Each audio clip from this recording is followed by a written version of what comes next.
My name is Margaret Sullivan. I'm 52 years old, and I want you to know something that still makes my hand shake when I think about it. My own son stole $48,000 from my bank account to take his wife and mother-in-law on a luxury vacation to Cancun. And when I found out, he was getting a massage with my money while I couldn't even pay my electric bill. But here's the thing, nobody saw coming, including him. That house he thought was his, the one I put the down payment on, it was never his. It was mine. Every single brick, every window, every door, and I was about to remind him of that in a way he'd never forget. Let me back up for a second. I'm not some wealthy heiress who was born into money. I worked 30 years as a financial auditor, building my retirement savings dollar by dollar. When my husband died 6 years ago, he left me with $1.1 million in investments and a few properties. I was comfortable, secure, or so I thought. I always knew I was too generous with Kyle. Paid for his college, his MBA, gave him $175,000 for the down payment on his dream house when he married Ashley 4 years ago. But I'm not stupid. I put that house in my name with Kyle as an authorized occupant. Just in case. Call it a mother's intuition, or maybe it was the financial auditor in me who never fully trusted anyone with money. That decision, that one piece of paper with my name on the deed, it became the most powerful weapon I've ever held. This is a long story, and honestly, I need someone to hear it. Someone who understands what it's like to be betrayed by the person you die for. If you want to know how a mother fights back when her own child tries to destroy her, stick around. Because what happened next changed everything. And I promise you, you won't see the ending coming. That Saturday in July started like any other weekend morning. I was at the grocery store, cart full of the usual things, coffee, fresh vegetables, some chicken for the week. Nothing fancy. I've never been the type to splurge on myself. Even with a comfortable retirement account sitting in the bank, I got to the checkout line, and when the cashier ran my card, her face did that thing. You know, the one, that apologetic little wince that tells you something's wrong before she even opens her mouth. She told me my card had been declined. My stomach dropped. In 30 years of managing money, both mine and other people's, I'd never had a card declined. Not once. I knew exactly how much was in that account. There should have been plenty to cover $150 worth of groceries. I told her there must be some mistake, used a different card, and left the store with my hands trembling so badly I could barely load the bags into my car. The embarrassment was one thing, but the fear, that was something else entirely. I drove straight home and called the bank. The representative pulled up my account, and I could hear the clicking of her keyboard through the phone. Then she said something that made the entire world tilt sideways. There had been a transfer of $48,000 to a travel agency 3 days earlier. $48,000! Gone! I asked her to repeat it, certain I'd misheard, but no. She confirmed the amount, the date, the destination of the transfer. A travel agency called Luxury Escapes International. I'd never heard of them. Never authorized any transfer. Never even thought about taking a vacation. My mind was racing, trying to understand how this could have happened. Identity theft. A bank error. But then she mentioned something that made my blood run cold. The transfer had been initiated using the authorized access on my account. Kyle. 4 years ago, I'd given him access to my checking account during a medical emergency. I'd had surgery, was on heavy painkillers for weeks, and needed someone to pay my bills. He was my son, my only child. Of course, I trusted him. After I recovered, I simply forgot to remove his access. Why would I? He was firmly. The bank representative was still talking, asking if I wanted to file a fraud claim, but I could barely hear her over the ringing in my ears. I told her I needed to make some calls and hung up. I sat there in my kitchen, staring at my phone, trying to convince myself there had to be an explanation. Maybe someone had stolen Kyle's information. Maybe this was a mistake. Maybe. But deep down in that part of me that had spent decades auditing financial records and spotting discrepancies, I already knew the truth.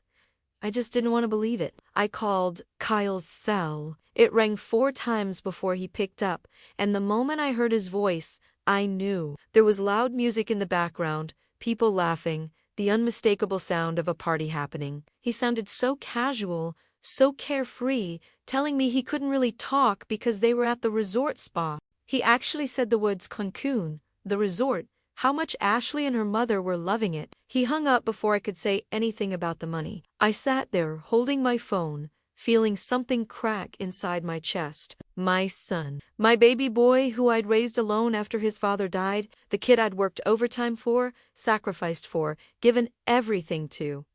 He'd stolen from me, not borrowed, not asked, stolen. And he was spending my retirement savings on massages and overpriced cocktails for his wife and mother-in-law while I couldn't even buy groceries. The grief came first, this overwhelming, suffocating wave of it. I actually put my head down on my kitchen table and cried for the first time since my husband's funeral. But then, slowly, something else started to replace that grief. Anger. Cold, clear, calculated anger. Because I'm not just Kyle's mother, I'm a woman who built a career finding fraud, tracking money, uncovering lies. And if my own son thought he could steal from me and get away with it, he'd forgotten who raised him. I opened my laptop and started making a list. First, I needed to document everything. Every transaction, every date, every detail. Then I needed to call someone who could help me understand my legal options. I pulled up my contacts and found Susan Park's number. She'd been my attorney for 15 years, handling my estate planning and property management. If anyone could tell me where I stood legally, it was her. But before I called her, I did something else. I went to my filing cabinet and pulled out a folder I hadn't looked at in 4 years. The deed to Kyle's house, the house he thought was his, the house I'd put $175,000 down on. I sat there reading that deed, seeing my name printed clearly as the sole owner, with Kyle listed only as an authorized occupant. Not co-owner, not even a co-signer, just an occupant. At the time, I'd done it to protect my investment. A practical decision. A financial safety net. But as I sat there that Saturday afternoon, still able to hear Kyle's carefree voice in my head telling me about the spa, I realized something. That deed wasn't just a safety net. It was leverage. Real, powerful, legal leverage. And I was about to use it. I called Susan that same afternoon. She answered on the second ring, and I could tell from her tone that she immediately sensed something was wrong. I've never been the type to call my attorney on a Saturday unless it's serious. I laid out everything to $48,000, the unauthorized transfer, Kyle being in Cancun with my money. I expected her to be shocked, maybe sympathetic. What I didn't expect was what she said next. She reminded me that I was the legal owner of Kyle's house, not a landlord in the traditional sense. The sole owner. Kyle was listed as an authorized occupant, which meant I had rights most people don't realize exist. Rights that could be revoked, especially in cases involving theft or breach of trust. Something clicked in my mind. A plan started forming, pieces falling into place like a puzzle I didn't know I'd been solving. But I needed more information first. I needed to understand exactly what I was dealing with. So I did what any good auditor does. I started digging. That night, I couldn't sleep. I kept thinking about the casualness in Kyle's voice, the party sounds in the background, how quickly he'd hung up on me. It didn't feel like guilt. It felt like entitlement, like he'd convinced himself he had every right to that money. Around 2 a.m, I got out of bed and opened my laptop again. I logged into my bank account and started going through statements from the past 6 months, looking for anything unusual. At first, everything seemed normal. My pension deposits, my utility payments, the usual subscriptions and expenses. Then I noticed something odd. Small charges, $20 here, $50 there, to stores I'd never shopped at. A boutique in the upscale part of town. A high-end home goods store. Nothing big enough to trigger alerts, but consistent enough to form a pattern. I pulled up my credit report next. That's when my hands started shaking again. There were 3 credit cards listed under my name that I'd never opened. 3 cards I'd never applied for, never received, never used. But someone had. The balances made my stomach turn. $28,000 on one, $31,000 on another, $20,000 on the third. $79,000 in total. $79,000 of debt I didn't know I had. I clicked through to see the billing addresses. All three cards were set to send statements to a P.O. box I'd never heard of, Box 847, at a postal facility 15 minutes from Kyle's house. The charges were all recent, past 8 months. Designer handbags, expensive restaurants, a jewelry store, spa services, furniture. The kind of purchases someone makes when they're trying to maintain a lifestyle they can't actually afford. Ashley. This had Ashley written all over it. But Kyle had to know. He had to. You don't open 3 credit cards in someone else's name without knowing it's fraud. You don't let your wife rack up nearly $80,000 in debt on your mother's credit without being complicit. I sat there staring at my computer screen, feeling something beyond anger now.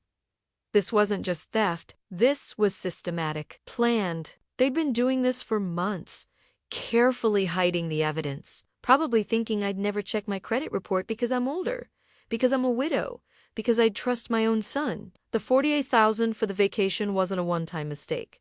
It was the grand finale. They'd been bleeding me dry for almost a year, and the Cancun trip was supposed to be their victory lap. I took screenshots of everything, every transaction, every statement, every card. Then I pulled up my email and started searching for anything from Kyle or Ashley over the past year. Most of it was mundane, holiday plans, quick check-ins, Ashley sending me links to recipes she thought I'd like, but then I found something that made my blood run cold. An email Ashley had sent to Kyle 4 months ago that had accidentally been forwarded to me. Just a technical glitch. Probably Kyle had meant to forward something else and grabbed the wrong message. The email was still in my trash folder, something I'd glanced at and dismissed at the time because it seemed like random conversation. But reading it now, with everything I knew, it was a confession. Ashley had written to Kyle about how easy it had been to open the cards, how I'd never noticed because I didn't check my credit often, how they just needed to be patient a little longer. She even joked about how trusting I was, how I still thought of Kyle as my little boy who could do no wrong. The email ended with a line that I must have skimmed over the first time but now felt like a knife in my chest. She'd written that once they figured out how to get me to sign a power of attorney, they wouldn't have to be so careful anymore. They could access everything. They were planning to take everything from me. Not just money. Everything. I printed that email. Then I printed every credit card statement, every bank statement, every piece of evidence I could find. By the time the sun came up Sunday morning, I had a 3-inch stack of documents spread across my dining room table. I called Susan again, first thing Monday morning, told her about the credit cards, the fraud, the email. I could hear her sharp intake of breath through the phone when I read her Ashley's message about the power of attorney. She told me we needed to move fast, file a police report immediately, freeze my credit, document everything before Kyle and Ashley got back from Cancun and had a chance to cover their tracks. She also said something else that stuck with me. This wasn't just theft anymore. This was identity theft, fraud, and possibly conspiracy, criminal charges, real prison time. I spent that Monday afternoon at the police station filing a report with a detective who specialized in financial crimes. He was younger than I expected, but thorough. He took copies of everything I'd brought, asked detailed questions about the timeline,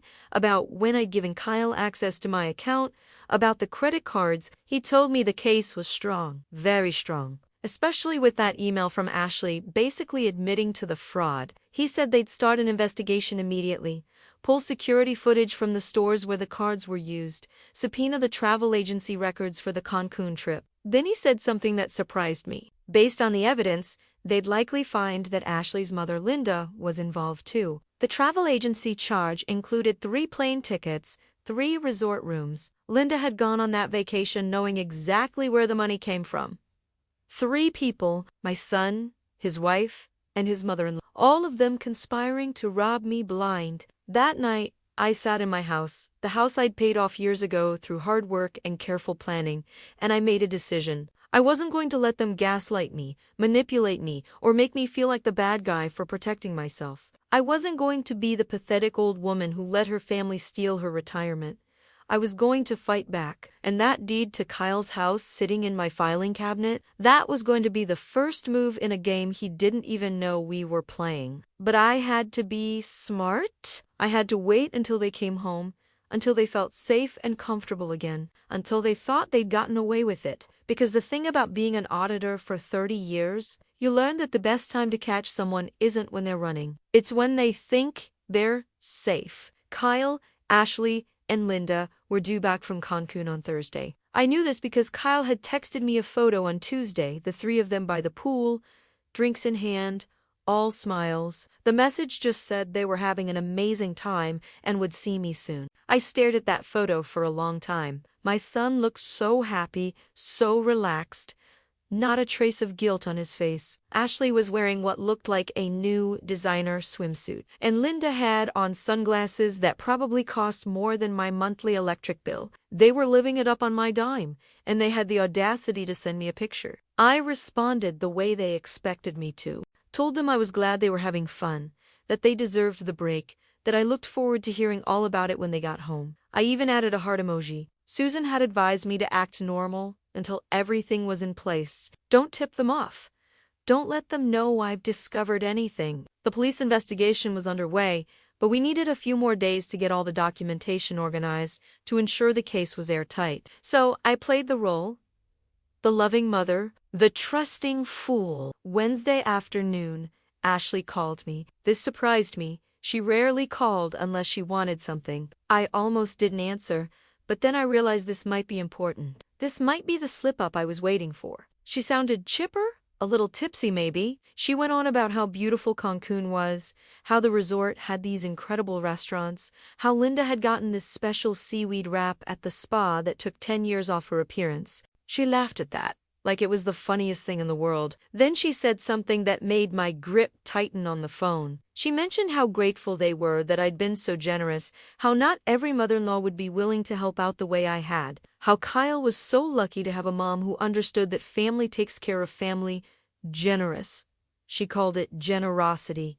I kept my voice steady, asked her what she meant, and that's when Ashley made her mistake. She said Kyle had told her I'd given him the money for the trip as an early birthday present, but I'd insisted they take Linda along because she'd been stressed lately and needed a vacation, that I'd practically forced the money on him because I had more than I needed anyway. Kyle had lied to her about where the money came from. And this seemed more likely they'd agreed on this story together in case anyone asked questions. They'd built themselves a narrative where I was the generous mother who'd gifted them a luxury vacation, not the victim of theft. I let Ashley talk. I made the appropriate sounds of agreement, told her I was happy they'd enjoyed themselves, and then she said something that gave me exactly what I needed. She mentioned they were already planning their next trip, maybe Europe in the spring. She said Linda had always wanted to see Paris, and now that they knew how easy it was to make these things happen, why not dream bigger? Easy. She used the word easy. I asked her what she meant, keeping my tone light and curious, like a mother-in-law making small talk. And Ashley, feeling safe and comfortable and probably half drunk on pina coladas, told me, she said that since I'd been so understanding about helping with this trip, and since I clearly had the means to support these kinds of experiences, maybe we could make it a regular thing. Family vacations a couple times a year. After all, I was getting older. Wouldn't I want to spend my money on making memories with my family rather than just letting it sit in the bank? My money. She actually called it my money, but in a tone that suggested it might as well be hers. Then came the real moment. The one that told me everything I needed to know about how deep this went. Ashley dropped her voice a little, got more serious. She said she and Kyle had been talking about my future, about how I was living alone in that big house, about how it might be time to start thinking about what would happen if I got sick or couldn't take care of myself. She said they wanted to help me plan ahead, maybe talk to me about setting up some legal arrangements so that if something happened, Kyle could handle my affairs without any complications. Power of attorney. She was circling back to it, testing the waters, seeing if I'd bite. I told her that was very thoughtful, that we should definitely sit down and talk about it when they got back. I kept my voice warm, appreciative even, everything they wanted to hear. After we hung up, I sat there replaying the conversation in my mind. Ashley had just handed me a roadmap of their entire plan. They weren't going to stop at the $48,000 or the $79,000 in credit card fraud. They were going for everything. The vacation was supposed to soften me up, make me feel included in their happy family. Then they'd come to me with serious faces and loving concern, convince me to sign over control of my finances for my own good. And once they had that power of attorney, I'd be helpless. They could drain every account, sell every property, and I'd have no legal recourse until it was far too late. But Ashley had made a critical error. She'd revealed their timeline. Spring. They were thinking spring for the next phase, which meant they felt secure, unhurried. They thought they had time. They didn't know I was already 10 steps ahead. I called Susan immediately after and told her about the conversation. She let out a low whistle when I got to the part about the power of attorney. She said this was even better than we'd hoped.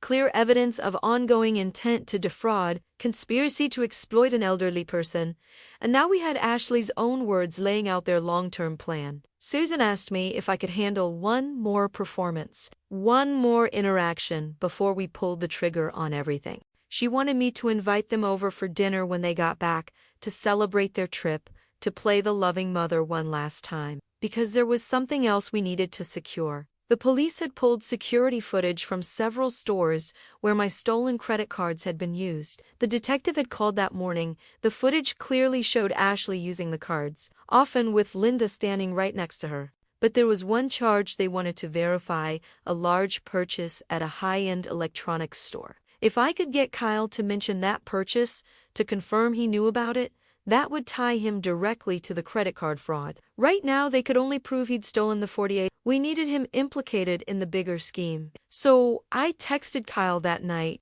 told him I wanted to hear all about Cancun, that I'd make his favorite meal when he got home, that we should celebrate properly.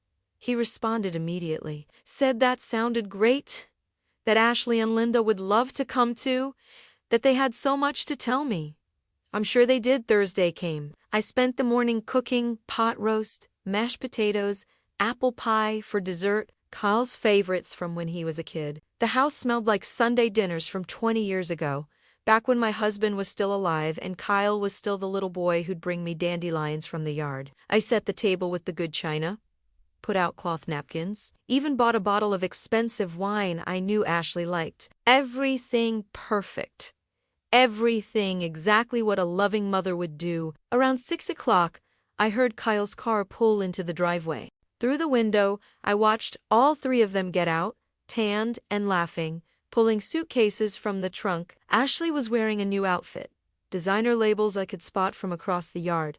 Linda had what looked like a brand new handbag. They came to my door, loaded down with their vacation glow and their stolen luxuries, and I opened it with a smile. Kyle jogged me, told me I looked good, said he'd missed me. Ashley kissed my cheek and handed me a souvenir, a cheap trinket from some beach vendor. Linda gave me a tight smile and immediately started talking about how exhausted she was from the flight. We sat down to dinner, and they proceeded to tell me every detail of their trip. The restaurants, the excursions, the spa treatments. Linda went on about the shopping, how Cancun had the most amazing boutiques, how she'd found these incredible deals.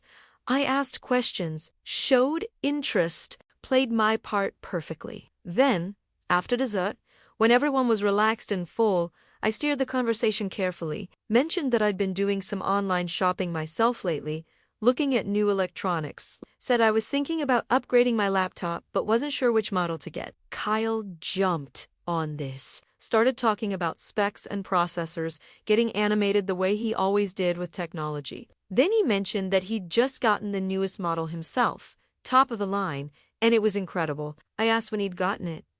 Already having seen the receipt from the electronics store where Ashley had charged $3,000 to one of my stolen credit cards. He said just last month, said it was an investment in his work productivity. I asked if Ashley had picked it out with him, knowing from the security footage that she had. He confirmed it, said she'd been great about researching all the options, that they'd made a whole day of it. There it was. Confirmation, knowledge, complicity. Susan had told me what I needed, and Kyle had just handed it to me on a silver platter, sitting at my dinner table, eating my pot roast. After dinner, Ashley brought up what I'd been waiting for. She said she and Kyle had been thinking a lot about me while they were away, about my well-being, about the future. She used that concerned voice people use when they're about to suggest something they think is for your own good. She said they wanted to help me get organized, help me make sure everything was in order legally and financially, just in case anything ever happened. Linda chimed in, said it was what any loving family would do, said her own mother had set up these arrangements years ago and it had made everything so much easier. Kyle reached across the table and took my hand, told me he just wanted to make sure I was taken care of, that it would give him peace of mind to know he could help me if I ever needed it. I looked at my son's face, at the concerned expression he'd arranged so carefully, at the manipulation hiding behind those familiar eyes. And I smiled, told them that sounded wonderful, that we should definitely set up a time to talk about it seriously, maybe next week after they'd had time to settle back in. The relief on their faces was almost comical. They'd done it. They'd set the hook, the old woman had fallen for it. Kyle squeezed my hand and told me he loved me. I told him I loved him too. After they left, I stood at my kitchen sink washing the good china, and I felt something I hadn't felt in days. Certainty. Cold, clear certainty. They'd shown me everything I needed to see. They'd confirmed everything I needed to know. And most importantly, they'd revealed that they had absolutely no idea what was coming. Tomorrow, Susan and I would finalize everything with the detective. The evidence was complete.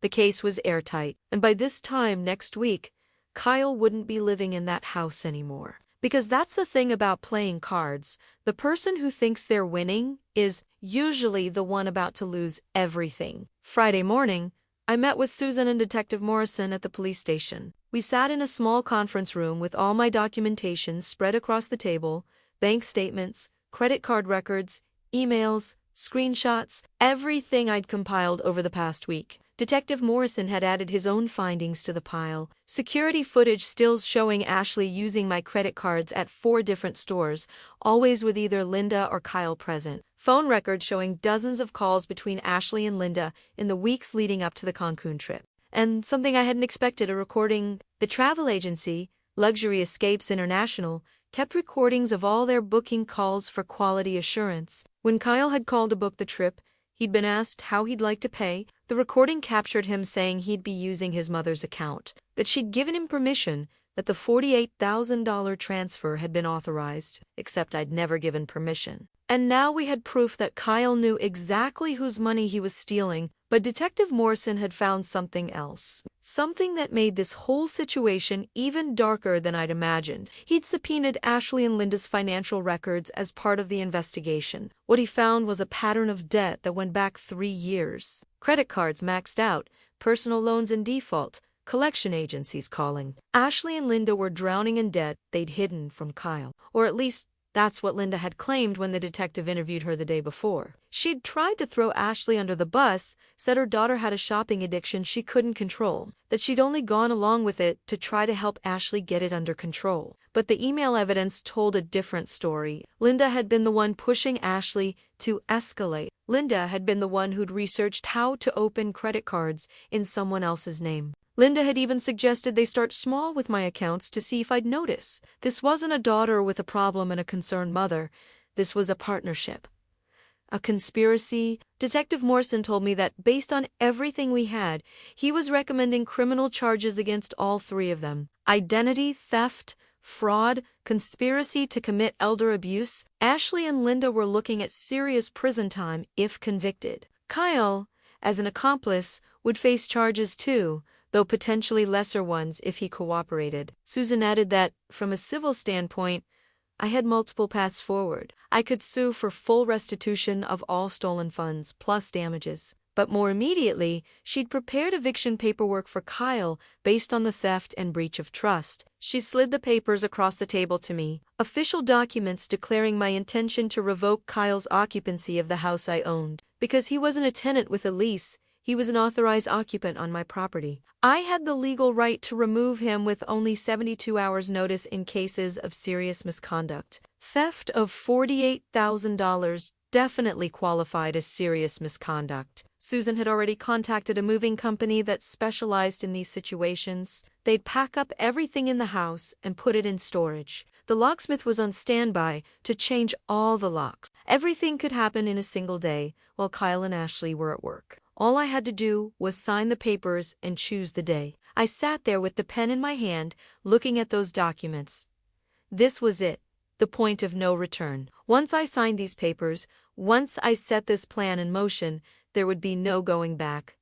My relationship with Kyle would be over. Whatever love he might still have for me would turn to hatred. I'd lose my only child. But then I thought about that dinner last night, about Kyle holding my hand and lying to my face, about Ashley's concerned voice hiding calculation and greed, about how close I'd come to signing over power of attorney and losing everything I'd spent my entire life building.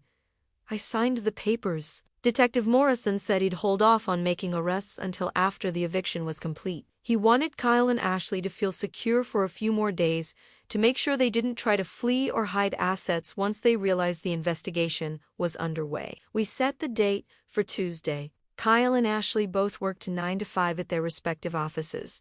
Linda would likely be at her own apartment. The movers would arrive at 9:30, and by the time Kyle got home that evening, every single possession they owned would be in storage and the locks would be changed. I'd leave a notice on the door explaining that he'd been evicted due to theft, that his belongings were being held at a storage facility, and that he had until Friday to return the $48,000 or face criminal prosecution. Susan suggested I not be there when Kyle discovered the eviction. She said emotions would run high, that Kyle might become aggressive or try to force his way in. It would be better if I stayed at a hotel for a few days, somewhere he wouldn't think to look for me. I agreed. But there was something else I needed to do first. That afternoon, I drove to the storage facility where my late husband's things were kept. I'd put most of his personal items in storage after he died because I couldn't bear to look at them every day. Photos, clothes, his tools from the garage, the watch collection he'd been so proud of. I found what I was looking for in a box labeled office items. My husband's personal files from his business, including correspondence with his attorney about his will. When my husband died, he'd left everything to me with the understanding that I'd eventually pass it on to Kyle. There was a letter he'd written to Kyle to be given to him someday about responsibility and family and being a good man. I sat in that cold storage unit reading my dead husband's words to our son, and I cried, because my husband had believed in Kyle? Had trusted that the boy we'd raised together would grow into someone worthy of the legacy we'd built? He'd been wrong. I put the letter back in the box. Kyle would never read it now. He didn't deserve to. But there was something else in that box. My husband's journal from the last year of his life. I'd never read it before. It felt like an invasion of privacy even after his death. But something made me open it now. The entries were sparse. Just notes about his day, thoughts about retirement, memories of Kyle as a child. But near the end, about 2 months before he died, there was an entry that stopped me cold. He'd written about a conversation he'd had with Kyle.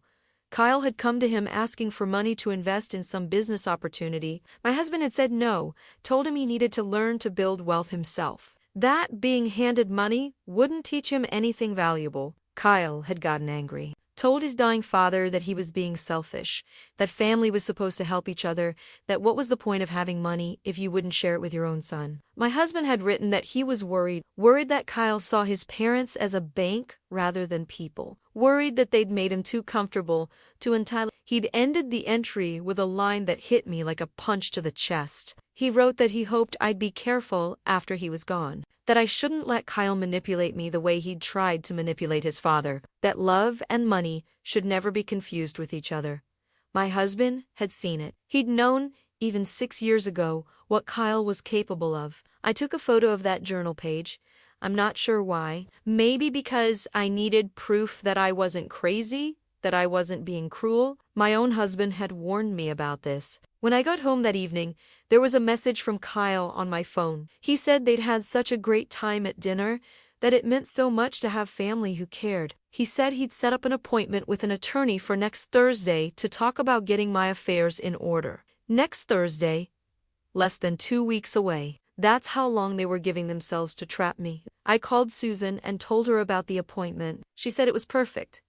We'd have Kyle evicted long before then, and the criminal investigation would be public by that point. He wouldn't make it to any attorney meeting because he'd be too busy trying to find himself a criminal defense lawyer. That weekend was the longest of my life. I went through my normal routines, answered Kyle's texts with cheerful responses, even looked at some brochures for assisted living facilities that Ashley had emailed me as part of their Concerned Family Act. I played the role they'd cast me in one last time.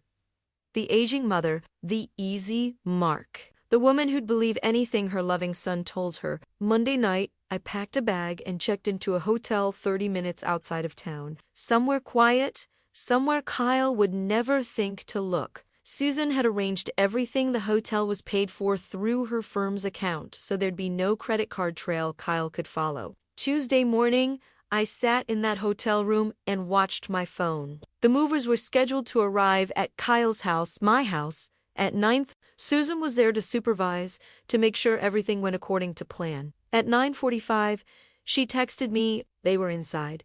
The movers were working fast and professionally, no problems. At 11:30, another text. The house was empty. Everything packed and loaded. The locksmith was there changing the locks. At 1:15, the final text. It was done. The notice was on the door. Kyle's house keys wouldn't work anymore. My house was mine again. I sat on that hotel bed feeling a strange mix of emotions, relief, satisfaction, grief, anger, all of it swirling together until I couldn't separate one from the other. Kyle would be getting off work in about 4 hours. He'd drive home to his house, park in the driveway like he had 1,000 times before, walk up to his front door and find out that his entire life had changed, and there wasn't a single thing he could do about it. Because here's what Kyle had forgotten in all his scheming and stealing, here's what Ashley and Linda had never bothered to learn. That house was never his. The money in those accounts was never his. The life he'd been living on my generosity was a privilege, not a right.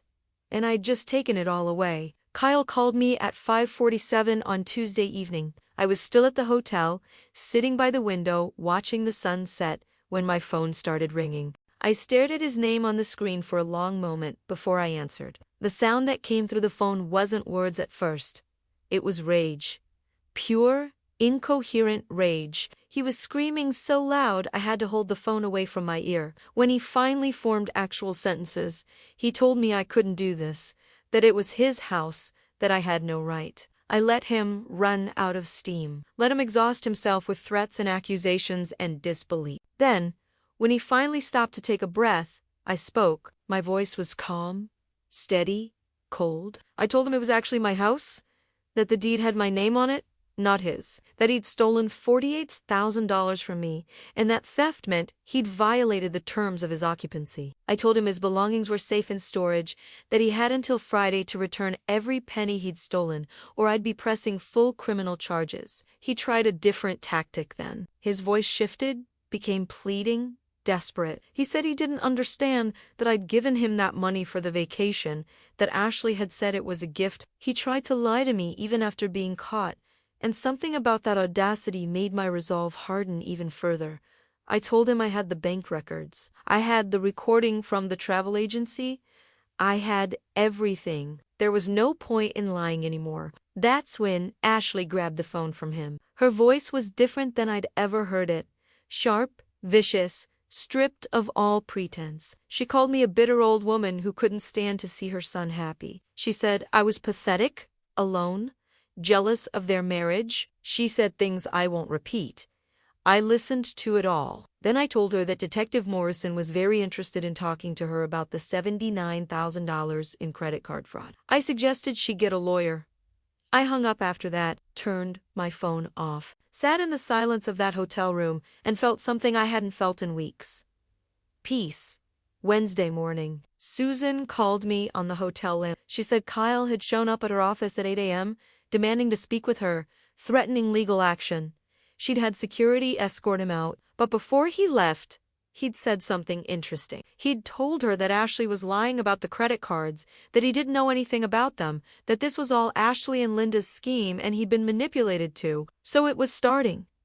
The alliance was cracking. They were turning on each other.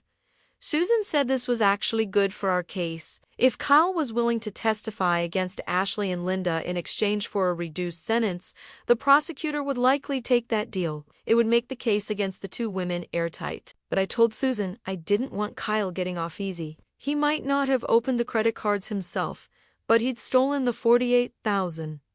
He'd lied to my face at dinner. He'd participated in the plan to get power of attorney over my finances.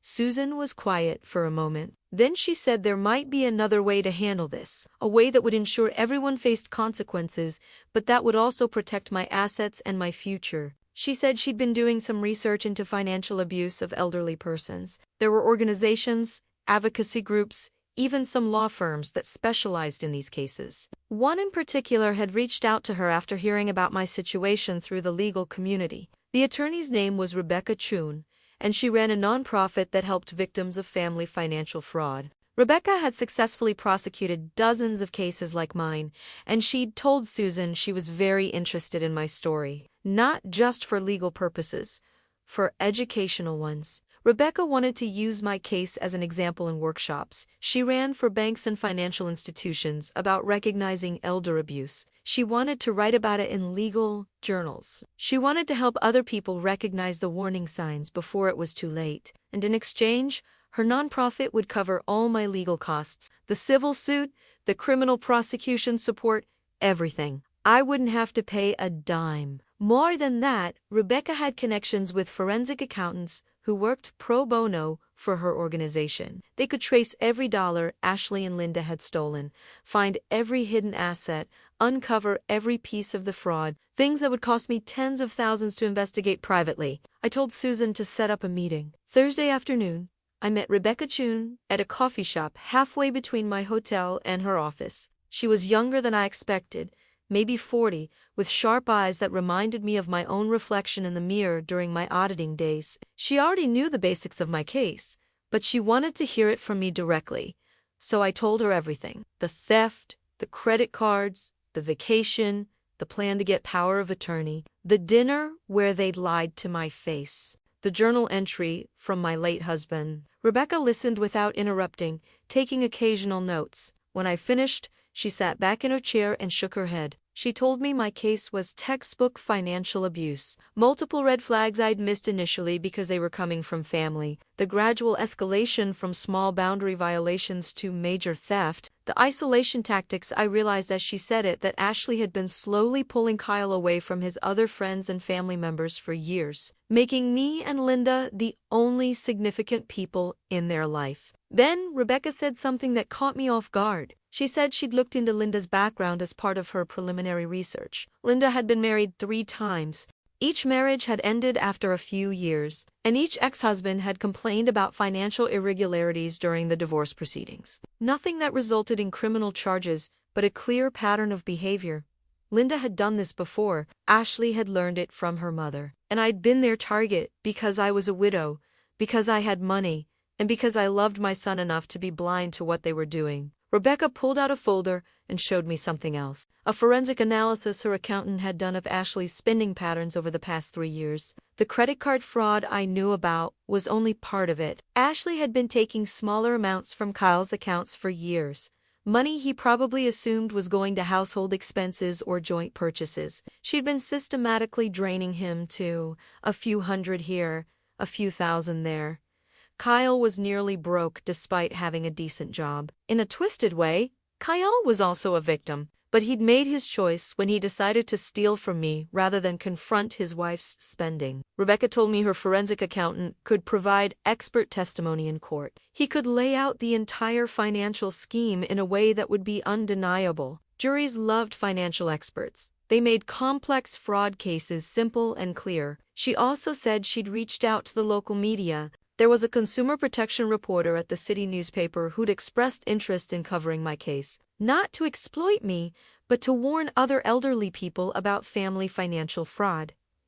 I wasn't sure about going public. Rebecca assured me they'd protect my identity if I wanted, use only first names or pseudonyms, but she said the power of these stories was in the details, in the human element that made people understand how easily it could happen to them. I thought about my husband's journal, about how he'd warned me, about how I hadn't listened because I didn't want to believe it. I told Rebecca to use my full name, use everything. If my story could help one other person recognize the signs, if it could prevent one other mother from being robbed by her own child, then it would be worth the embarrassment. Rebecca smiled. She said she'd hoped I'd say that. Then she told me about the other ways her organization could help. They had connections with victim support groups where I could talk to other people who'd been through similar situations. They had therapists who specialized in family betrayal, trauma. They even had financial advisors who could help me restructure my accounts and assets to protect against future fraud. Everything I'd been trying to handle alone, they could help me with. Every resource I'd been struggling to find, they already had. For the first time since this nightmare began, I didn't feel alone. Rebecca said her office would coordinate with Detective Morrison and with Susan to make sure all the legal proceedings were aligned. She'd handled the media communications. She'd provide the expert witnesses. All I had to do was show up to testify when the time came and tell the truth. Before we left, Rebecca asked me one more question. She wanted to know what outcome I was hoping for. What would justice look like to me? I thought about it for a long time.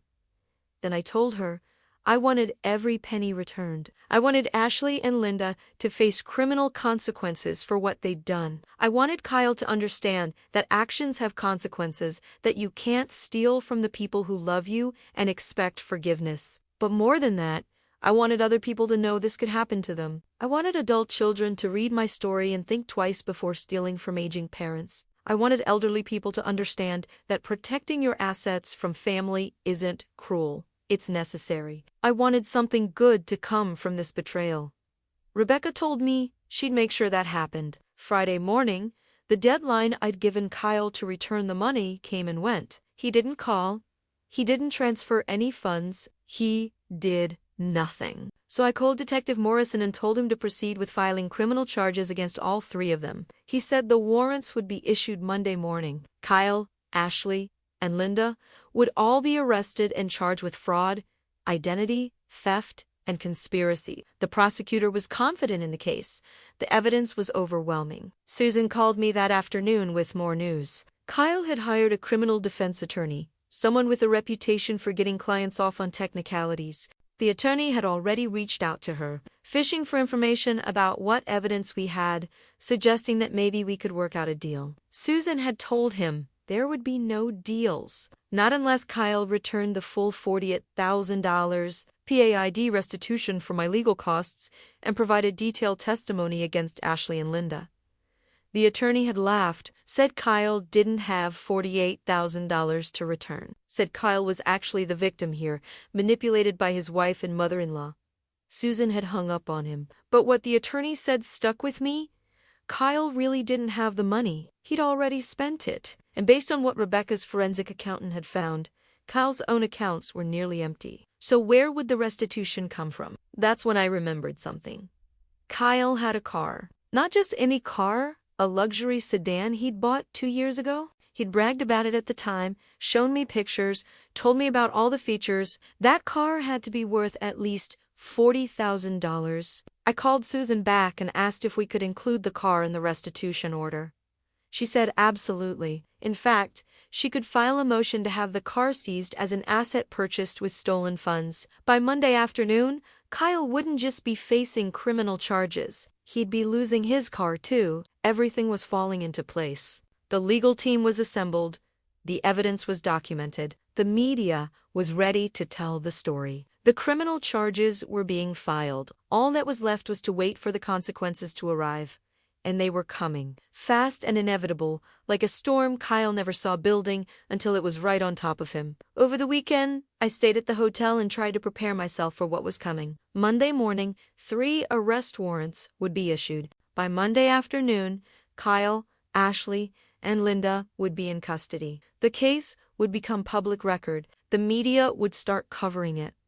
My life and theirs would never be the same. Susan had advised me to stay away from my house for a few more days. She said once the arrests happened, there might be reporters showing up, neighbors asking questions. Better to let the initial storm pass before I went home. But Saturday afternoon, I got a call that changed everything. It was from Kyle's phone, but it wasn't Kyle speaking. It was Linda. Her voice was different from the confident, slightly smug tone I'd heard at dinner just over a week ago. Now she sounded frightened, desperate. She said we needed to talk, just the two of us, woman to woman. She said there were things I didn't understand about the situation, things Kyle and Ashley hadn't told me. I almost hung up, but something in her voice made me pause.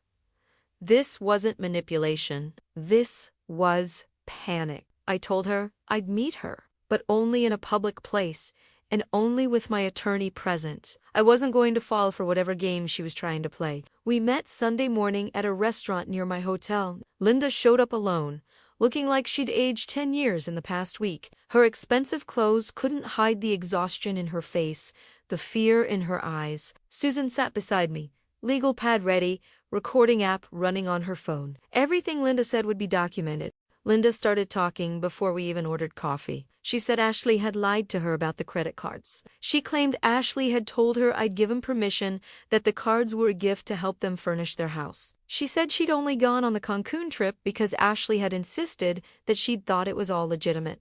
Susan and I just looked at her. Linda wasn't stupid enough to believe that, and we all knew it. Then Linda's story shifted. She said she'd tried to stop Ashley multiple times, that her daughter had a spending problem she couldn't control. She said Ashley had threatened to cut her out of her life if she didn't go along with the plans. She painted herself as a concerned mother trapped by a manipulative daughter. I asked her about the emails, the ones where she'd suggested starting small to see if I'd notice, the ones where she'd researched how to open credit cards in someone else's name. Linda's face went pale. She hadn't known we had those emails. She was quiet for a long moment. Then something in her broke. The story changed again, and this Chimmy, I believed it was the truth. She said Ashley had learned everything from her. The manipulation, the financial schemes, the targeting of family members. Linda had done it to her own parents years ago, had drained their accounts before they died. Ashley had watched it happen and learned from it. But Ashley had gotten greedier than Linda ever was. Mari, reckless. Linda said she'd tried to slow Ashley down to make the theft more gradual so it wouldn't be noticed. But Ashley had wanted everything immediately. The vacation, the designer clothes, the lifestyle she felt she deserved. Linda had gone along with it because she was financially dependent on Ashley. After her third divorce, Linda had nothing. She'd been living in Ashley's guest room for 2 years, helping pay rent by assisting with the schemes. She was trapped, and now she was going to prison for it. Linda pulled out her phone and showed me something. Text messages between her and Ashley from the past 3 days. Ashley was panicking, trying to figure out how to pin everything on Linda. Ashley had told her mother to take full responsibility, to say she'd manipulated Ashley and Kyle to protect Ashley's future. Ashley was going to throw her own mother under the bus to save herself. Linda looked at me with tears in her eyes and said she'd testify against Ashley. She'd tell the prosecutor everything, every scheme, every lie, every manipulation. She'd provide evidence of Ashley's other financial frauds that I didn't even know about yet. But she wanted a deal. She wanted the charges reduced in exchange for her cooperation. Susan told her that wasn't our decision to make. The prosecutor would determine what deals were available. But Susan also said that full cooperation would definitely be taken into account during sentencing. Then Linda told us something that made my blood run cold. She said Ashley had a backup plan. If the arrests happened, if she faced serious prison time, Ashley had already started working on Kyle, convincing him that this was all my fault for being vindictive, that I was a cruel mother who'd set them up, that they were the real victims. Ashley was planning to have Kyle testify on her behalf, to paint me as the villain, to make this about a bitter old woman punishing her son for being happy. And it might work. Juries were sympathetic to young, attractive women who cried on the witness stand.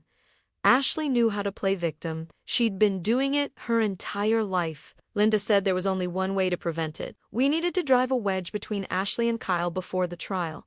We needed Kyle to see who Ashley really was. Susan asked how we'd do that. Linda said she had recordings. Conversations she'd secretly recorded over the past year on her phone because she'd known this day would come eventually. Ashley talking about how stupid Kyle was, how easy he was to manipulate, how she'd only married him for access to his family's money. Ashley saying she'd divorce Kyle the moment she got control of my assets, that he was just a useful tool. Linda played one of the recordings for us right there in the restaurant. Ashley's voice, clear and cold, talking to Linda about their plans, laughing about how Kyle believed everything she told him, calling him pathetic. I felt sick listening to it, but I also felt something else. Clarity. Kyle needed to hear these recordings, not from me, not from the prosecutor, but in a way that would force him to confront the truth about his wife. Susan and I talked after Linda left. We discussed the ethical implications, the legal ramifications, but ultimately, we agreed. Kyle deserved to know who he'd really married. More importantly, if Kyle understood that Ashley had never loved him, that he'd been used as much as I had, he might be willing to flip on her too. Rebecca Chun had told me that the strongest cases happened when co-conspirators turned on each other. If we could get both Linda and Kyle testifying against Ashley, she wouldn't stand a chance. Susan reached out to Kyle's attorney Monday morning before the arrests. She offered a meeting. Just Kyle, his attorney, me, and Susan. No prosecutors, no detectives, a chance to talk before everything became official. Kyle's attorney agreed. He probably thought this was an opportunity to negotiate, to get me to back down. He had no idea what was coming. We met Monday afternoon at Susan's office. Kyle showed up looking exhausted, angry, defensive. His attorney was slick, confident, already talking about misunderstandings and family reconciliation before we even sat down. I didn't say anything at first. I just looked at my son, at the man he'd become, at the stranger sitting across from me who'd stolen from his own mother. Susan pulled out her laptop and turned it toward Kyle.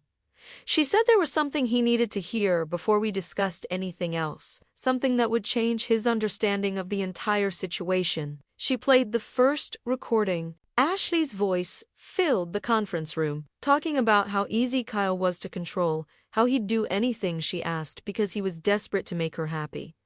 Kyle's face went white. He told Susan to stop the recording. His attorney tried to object, saying this was inadmissible, that we were playing games. Susan kept playing it. Ashley's laugh echoed through the room as she told Linda that Kyle's mother was an even easier target than Kyle was, that stupid old women always trusted their sons.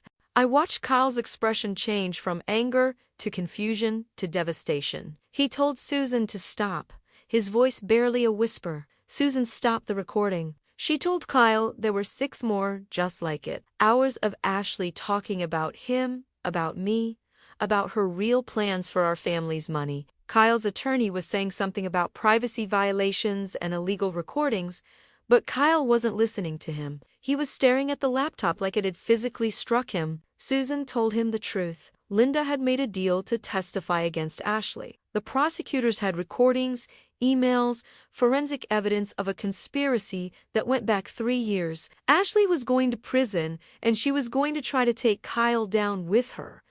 Unless Kyle wanted to tell his side of the story first. Kyle looked at me then. Really looked at me. And I saw something I hadn't seen in his face in years. Shame. He asked if I'd known about the recordings when I had dinner with them. If I'd sat there listening to Ashley talk about caring for me while knowing she'd been plotting against me all along. I told him yes. I'd known everything by then. I'd played along because I needed to hear him confirm his involvement with the laptop purchase, needed his admission on record. Kyle put his head in his hands. His attorney was telling him not to say anything else, but Kyle wasn't listening. He told me that Ashley had convinced him I was losing my memory, that I wasn't capable of managing my own finances anymore. She'd told him that taking the money for the vacation wasn't theft, it was intervention. She'd said I'd thank him eventually for stepping in before I made bad financial decisions. He'd believed her. He'd wanted to believe her, because it made what he was doing feel justified instead of criminal. But hearing her voice on those recordings, hearing what she really thought of him, of me, of our family, it shattered something in him. His attorney was packing up his briefcase, saying they were leaving, that this meeting was over. But Kyle didn't move. He asked me what would happen if he testified against Ashley. Susan told him honestly the prosecutors would likely offer a reduced sentence, possibly probation instead of prison time, if his testimony was complete and truthful. Kyle's attorney told him not to make any decisions now, to take time to think about it, but Kyle cut him off. He said he'd testify. He'd tell the prosecutors everything. Every lie Ashley had told him, every manipulation, every scheme. He'd admit to his own crimes and take responsibility for them. But he wanted me to know something first. He said he'd never stopped loving me, even when Ashley was in his ear telling him I was the enemy. He said he'd made terrible choices because he was weak, because he'd wanted to believe in his marriage more than he'd wanted to face the truth. He said he was sorry, that he knew sorry wasn't enough, that words couldn't undo what he'd done, but he needed to say it anyway. I looked at my son, really looked at him for the first time since discovering the theft, and I saw the little boy I'd raised still there, buried under years of bad decisions and worse influences. I told him that testifying was the right thing to do, that taking responsibility was the first step toward becoming the man his father would have wanted him to be. But I also told him that our relationship would never be the same, that trust, once broken, can't be repaired with apologies, that he'd have to live with the consequences of his choices for the rest of his life. Kyle nodded. He understood. His attorney tried one more time to stop him, but Kyle fired him on the spot. Said he was done with lawyers who told him to protect himself instead of doing what was right. Susan made a call to the prosecutor's office. Within an hour, Kyle was giving a formal statement detailing everything Ashley had done, everything Linda had done, and everything he'd participated in. By Monday evening, when the arrest warrants were executed, the case had fundamentally changed. Linda was cooperating. Kyle was cooperating. Ashley was facing charges from 2 witnesses who'd been part of her inner circle. She never saw it coming. Just like I hadn't seen her manipulation coming until it was almost too late. But here's what Ashley failed to understand. You can manipulate people for only so long before they wake up. You can isolate them, control them, use them, but eventually, the truth has a way of surfacing. And when it does, the people you've manipulated have a choice. They can keep protecting you, or they can protect themselves. Kyle and Linda had made their choice. Now it was time for Ashley to face hers. The arrests happened Tuesday morning. I wasn't there to see it, but Detective Morrison called me afterward to tell me how it went down. Kyle had surrendered voluntarily at the police station with his new attorney, was processed and released on bail within a few hours. His cooperation had already earned him consideration from the prosecutor's office. Linda had also turned herself in, processed quickly, and was released pending trial. Her recordings and testimony had secured her a plea deal, reduced charges in exchange for full cooperation.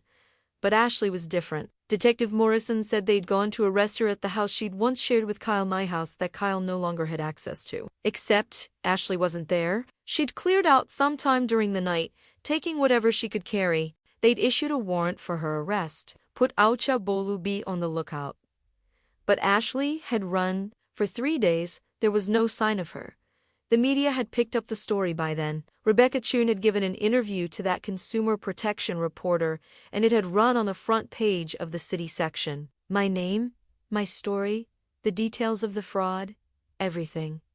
The response was overwhelming. I started getting emails from people who'd experienced similar situations.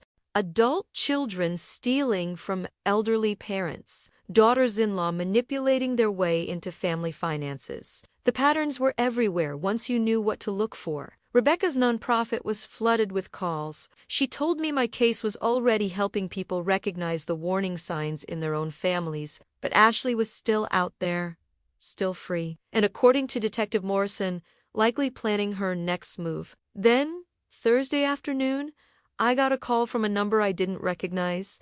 Against my better judgment, I answered. It was Ashley. Her voice was different than I'd ever heard it. Not the sweet daughter-in-law voice. Not the vicious attack voice from when she'd grabbed Kyle's phone.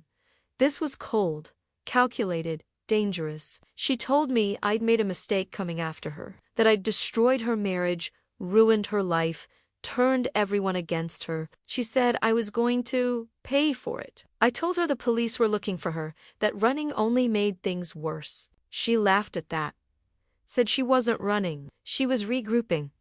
Then she said something that made my blood run cold. She said she'd been doing research on me over the past few days, research on my routines, my properties, my life. She knew which hotel I'd been staying at. She knew when I'd checked out and gone back home.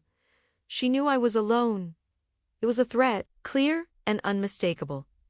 I told her I was recording the call. She said she didn't care. There was nothing I could do to her that I hadn't already done, and if she was going to prison anyway, she might as well make sure I understood what it felt like to lose everything. She hung up before I could respond. I immediately called Detective Morrison and played him the recording. He said they'd traced the call, but Ashley was probably using a burner phone. He said he'd send a patrol car to my house, have them keep watch. But he also said something else. He said threats like this usually came from desperation, not real planning.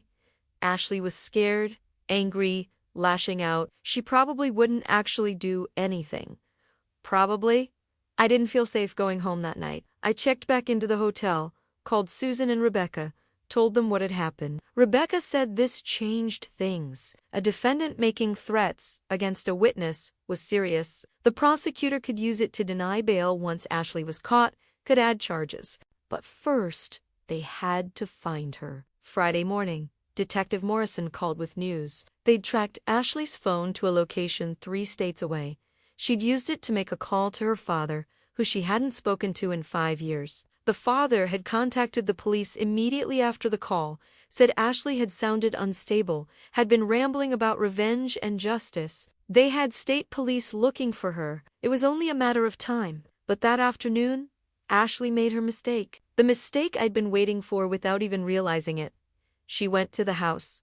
My house, the one she'd lived in with Kyle, the one she'd decorated with my stolen money, the one she apparently still thought of as hers. The patrol officer watching the house saw someone trying to break in through the back door. He called for backup and approached. Ashley saw him and ran, but she didn't get far. They caught her 2 blocks away, arrested her in the middle of the street.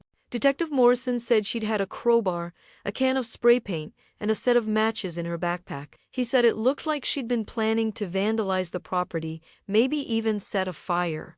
But she never got the chance. This time, there would be no bail. Attempted arson, destruction of property, violating a restraining order I'd filed after a threatening phone call. The charges kept stacking up. The preliminary hearing was set for the following Tuesday. Susan told me I'd need to be there to give a victim impact statement, to face Ashley in court for the first time since all of this began.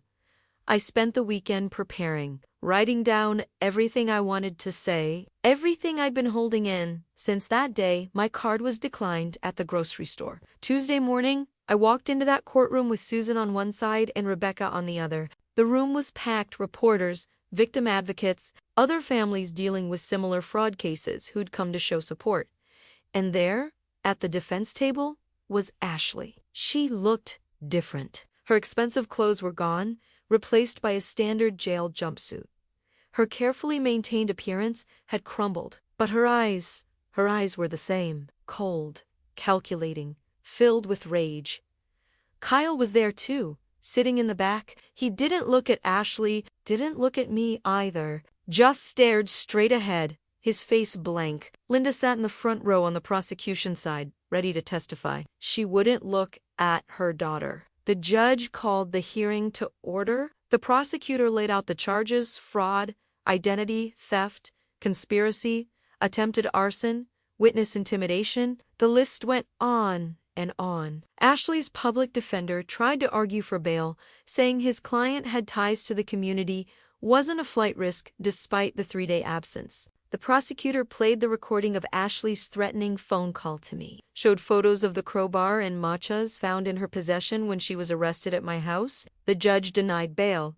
Ashley would remain in custody until trial. Then came the victim impact statements, the moment where I'd get to speak directly to the court about what Ashley had done to me. I stood up, walked to the podium, and looked directly at Ashley for the first time. She stared back at me, defiant, unrepentant. I told the court about being a widow, about working 30 years to build my retirement security. I told them about trusting my son, about wanting to help him and his new wife start their life together. I told them about the day my card was declined, about the sick feeling in my stomach when I realized my own child had stolen from me. I told them about the credit cards, the conspiracy, the plan to get power of attorney over my finances.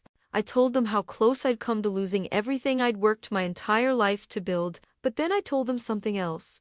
Something I'd only recently come to understand. I told them that the money wasn't even the worst part. The money could be replaced, accounts could be rebuilt, debts could be paid. The worst part was the betrayal. The knowledge that someone I'd welcomed into my family, someone I'd tried to love like a daughter, had seen me only as a target, had looked at my grief over losing my husband and seen opportunity. Ashley had stolen more than money. She'd stolen my ability to trust, my peace of mind, my relationship with my only child. Those things couldn't be returned or replaced. I looked directly at Ashley and told her that she'd underestimated me. She'd thought I was just another elderly woman who'd be too confused or too ashamed to fight back. She'd forgotten that the generation she was trying to steal from was the same generation that built careers, raised families, and survived hardships she couldn't imagine. I told her I hoped she'd use her time in prison to think about the choices she'd made, to understand that other people aren't just resources to be exploited. That family isn't something you use and discard. But mostly, I told her that she'd lost. Despite all her planning, all her manipulation, all her schemes, she'd lost. And I'd won. Not because I was vindictive, but because I'd refused to be a victim. The courtroom was silent when I finished. Ashley's defiant expression had cracked. She wasn't looking at me anymore. She was staring at the table in front of her, her shoulders shaking. The judge thanked me for my statement. Then he turned to Ashley's attorney and asked if the defendant had anything to say. Ashley stood up slowly. Her attorney tried to stop her, but she pushed his hand away. She looked at me, and for the first time, I saw something other than calculation in her eyes. Fear. She said she was sorry, that she'd made terrible choices, that she'd hurt people who didn't deserve it. But even as she said it, I could tell she wasn't sorry for what she'd done. She was sorry she'd been caught, sorry she was facing consequences, sorry her perfect plan had fallen apart. The judge wasn't fooled either. He set a trial date for 3 months out and remanded Ashley to custody without bail. As they led her out of the courtroom in handcuffs, Ashley looked back at me one last time, and I looked back. Not with anger anymore. Not even with satisfaction. With pity. Because Ashley had spent so much time and energy trying to steal what I'd built, she'd never bothered to build anything of her own. She'd chased shortcuts and schemes instead of doing the hard work of creating a real life. And now she had nothing. No husband, no mother, no home, no future outside of a prison cell. I walked out of that courtroom with my head high. Susan and Rebecca flanked me as reporters called out questions. I didn't answer them. There would be time for interviews later, for telling my story to help others. Right now, I just wanted to go home. To my house. The one I'd protected. The one that was mine. Outside the courthouse, Kyle was waiting by my car. He looked like he wanted to say something but didn't know where to start. I told him the truth, that seeing him in that courtroom was painful, that knowing he'd participated in the plan to rob me still hurt more than I could express, but that I'd seen him make the right choice eventually.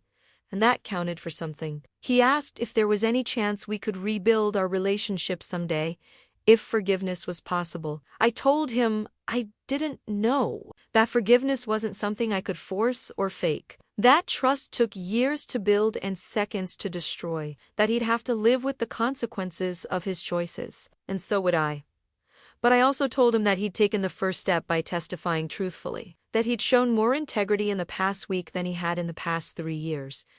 It wasn't much, but it was something. Kyle nodded. He understood? Then he walked away, shoulders hunched, carrying the weight of everything he'd lost. I got in my car and drove home, past the storage facility where Kyle's belongings had been kept before he'd found a new apartment, past the grocery store where this whole nightmare had started with a declined card, past the bank where I'd first learned about the theft. When I pulled into my driveway, I sat there for a moment looking at my house, the house I'd almost lost, the house that had saved me because I'd been smart enough to keep it in my name. Inside, everything was exactly as I'd left it. Quiet, peaceful, mine. I made myself a cup of tea, sat down at my kitchen table, and opened my laptop. There were dozens of emails from people who'd read my story, people thanking me for speaking up, People asking for advice about their own situations. People telling me I'd given them courage to protect themselves. Rebecca had been right. Sharing my story was already helping others, and that, more than any money recovered or any prison sentence handed down, felt like justice.